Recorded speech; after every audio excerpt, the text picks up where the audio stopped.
कान्हा, हमने टोली को समस्त लोगों के दर्शन तो करा दिए, किंतु पिताश्री को क्रोधित कर दिया।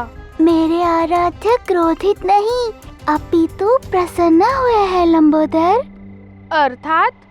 अर्थात मेरे मन में ये विचार आया कि अपने आराध्य की इस लीला के लिए यदि मैं यशोदा मैया की इस इच्छा को पूर्ण करता हूँ तो मेरे आराध्य भी प्रसन्न हो जाएंगे, और यदि गणेश की इच्छा को पूर्ण करता हूँ तो गणेश की माता भी प्रसन्न हो जाएंगी, और लगे हाथों आराध्य की टोली भी प्रसन्न हो जाएगी। और सत्य कहूँ तो इनके साथ ये खेल खेलने में मुझे भी परम आनंद आया। अब तुम ही बताओ गौरी, जिस खेल को खेलने में, जिसे देखने में सबको इतना आनंद आया हो, यदि उसे खेलते हुए मेरी पराजय भी हो जाए तो भी वो विजय से कम नहीं है। बहुत अच्छा किया महादेव, परंतु इस सब के विषय में आपको कैसे पता चला? जब लंबोदर और कृष्ण ने अपनी इस लीला में चंद्रदेव को फंसाया, तब जैसे ही इन दोनों ने चंद्रदेव पर ग्रहण लगाया, मुझे समझ में आ गया कि ये अवश्य ही इनकी कोई लीला है। और उसके पश्चात जब इन्होंने यशोदा मैया से वर भी मंगवाया, तब तो मुझे निश्चित ही हो गया कि ये दोनों मिलकर निश्चित ही कोई लीला रचने वाले हैं। और फिर कान्हा ने मेरा रूप लेकर यशोदा मैया के सामने दर्शन भी दिए। इसलिए अब भविष्य में जब मेरी बारी आएगी तो मैं भी कान्हा का रूप लेकर कोई खेल खेल सकता हूँ, और कान्हा कोई आपत्ति नहीं कर सकते।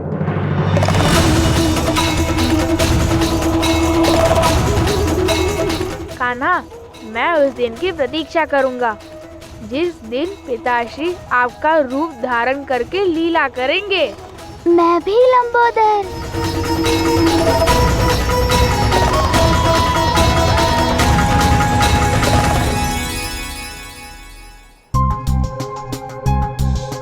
एक बार इस श्लोक का विवरण अपने माता पिता को बता देना, उसके पश्चात वो तुम सबको सब कुछ बता देंगे। इन सारे प्रश्नों के उत्तर केवल मुझे माँ दे सकती है, मुझे माँ से बात करनी होगी। अरे वृंदा, क्या बात है, अकेले में किससे बात कर रही हो? माँ, मुझे आपसे एक प्रश्न पूछना है, बैठो ना। हाँ हाँ पूछो। यदि हमारे पृथ्वी से दूर कहीं कोई विशाल और भव्य लोक होगा तो वो किसने बनाया होगा माँ? लगता है कि तुमने कोई स्वप्न देख लिया। भला पृथ्वी से विशाल और भव्य लोक हो सकता है? हाँ। तब तो हमें थोड़ा विचार करना होगा। मुझे तो संदेह है कि ऐसा कोई लोक होगा भी। क्या हमारे पृथ्वी जैसे और भी ग्रह होते हैं जो आकाश गंगा में स्थित है, जिन्हें हम अपने नेत्रों से नहीं देख सकते? यदि ऐसा है तो क्या वो ग्रह हमारे पृथ्वी से अधिक सुंदर है? क्या वहाँ कोई रहता होगा? ये कौन से ग्रह और लोक की बात कर रहे हो पुत्र? मैंने तो पहले कभी ऐसा कुछ नहीं सुना। माँ, आप तो सब जानती हो ना, स्मरण करने का प्रयास कीजिए। स्मरण तो तभी कर पाऊंगी ना जब इस विषय में मैंने कहीं किसी से सुना होगा, परंतु तुम्हें इस विषय में किसने बताया? मैंने सुना नहीं, मैं जानता हूँ। मुझे तो ऐसे लोक पे जाने का मार्ग भी पता है, जो वृंदावन से होके सीधा अंतरिक्ष में जाते हैं। तारों से होकर वो सुंदर भव्य विशाल लोक पर पहुँचता है। कौन सा लोक? वहाँ एक नहीं अनेकों लोक है। यदि तुम्हें ये सब पता है तो किसी लोक का नाम भी जानते होगे? नाम तो नहीं पता, किंतु मैं उसका विवरण कर सकता हूँ। एक लोक तो इतना शीतल है कि पूछो ही मत। वहाँ चारों दिशाओं में बर्फ के पर्वत है। ये तो तुम कैलाश की बात कर रही हो। कैलाश? भला तुम्हें ये सब किसने बताया? बताया नहीं, हमने स्वयं देखा है। देखा है? कब, कैसे? हमारे स्वप्न में माँ, मैं अपनी टोली के साथ लोक यात्रा करने गया था, तभी हम सब वहाँ गए थे। सत्य कहूँ तो ऐसा लगा जैसे ये स्वप्न कभी समाप्ति ना हो। परंतु माँ, ये स्वप्न सत्य होता, ऐसा कोई लोक होता तो वो लोक किसका होता? वहाँ कौन रहता होगा? महादेव।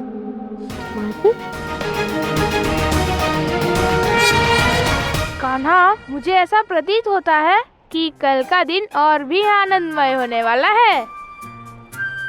हमारी टोली को कल कुछ नया सीखने को मिलने वाला है। हाँ लंबोदर, प्रतीत होता है कि कल ही टोली को शीघ्र ही देवी देवताओं पर विश्वास होगा।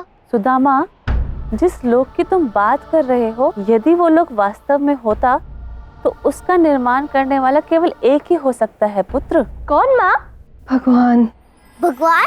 हाँ पुत्र, जिस लोक की तुमने स्वप्न यात्रा की वो कोई और लोक नहीं बल्कि कैलाश लोक है। कैलाश? हाँ, और कैलाश लोक पूरे ब्रह्मांड में एक है और उसका निर्माण करने वाले सिर्फ एक ही भगवान है, वो है महादेव। महादेव? हाँ पुत्र, ऐसे लोक की केवल स्वप्न में यात्रा करना स्वर्ग यात्रा के समान है। फिर तो तुम्हें वहाँ महादेव भी दिखे होंगे, बताओ उनके दर्शन हुए?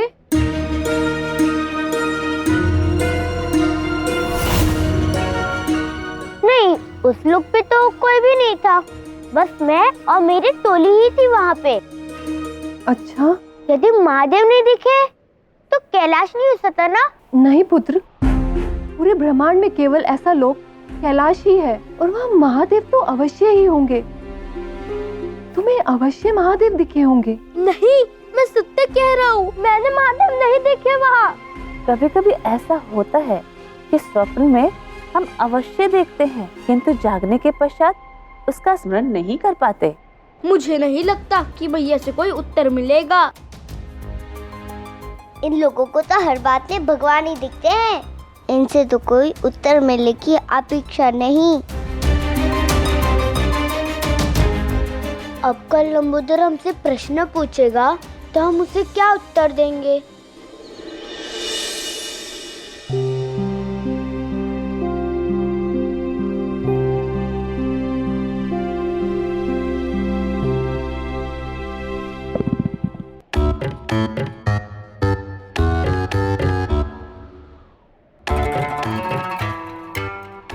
मुझसे पहले तो तुम जाग गए, अब तुम्हारे लिए भोजन का प्रबंध करना होगा।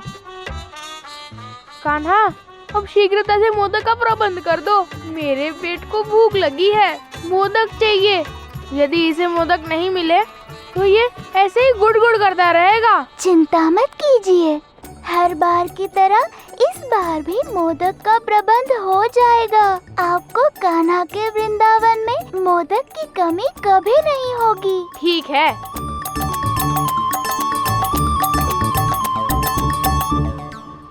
पेट महोदय, कान्हा मोदक लेने गए हैं, तब तक आप शांत रहिए। लंबोदर की भूख शीघ्र ही शांत नहीं हुई तो बड़ी समस्या हो जाएगी। दाऊ को जगाना होगा। जी, आज महादेव के मंदिर में एकादशी की पूजा है। महादेव के अभिषेक के लिए दूध की व्यवस्था भी करनी है। जब से इन बच्चों ने गौशाला का कार्यभार संभाला है, मेरा तो ध्यान ही नहीं गया गौशाला पे। आज जाके तनिक देख लेती हूँ, सफाई भी कर लूंगी और दूध भी निकाल के ले आऊंगी। अरे ये क्या, यशोदा मैया तो गौशाला की ओर आ रही है। मुझे कहीं और स्थान पे जाके छुपना होगा। आई हाँ। अरे नहीं, यहाँ तो सब अस्त व्यस्त है, अब मैं क्या करूँ?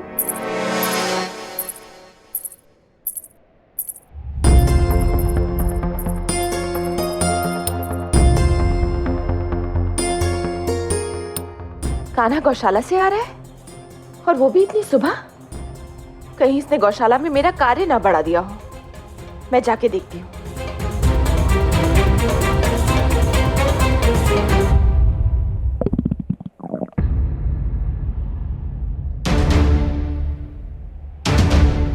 ये कैसे स्वर था? कौन है वहां? बच्चों, ये तुम हो क्या?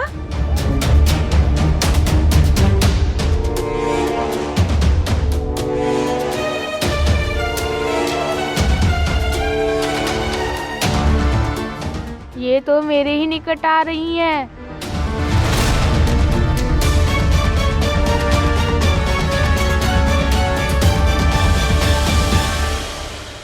यहाँ तो कोई भी नहीं है।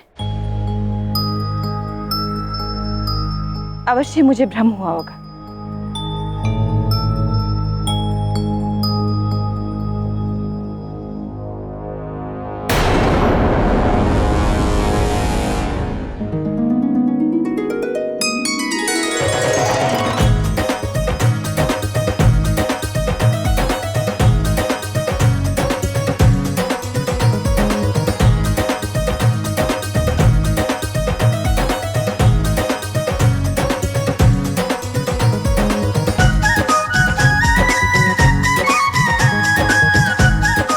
गौशाला तो बहुत स्वच्छ और सुंदर लग रही है। हमारे बच्चों ने सत्य में बहुत कठिन परिश्रम किया होगा। यानी कान्हा जो इतनी सुबह गौशाला से बाहर निकल रहा था,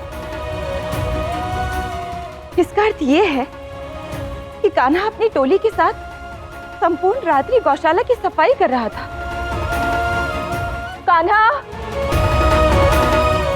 कान्हा,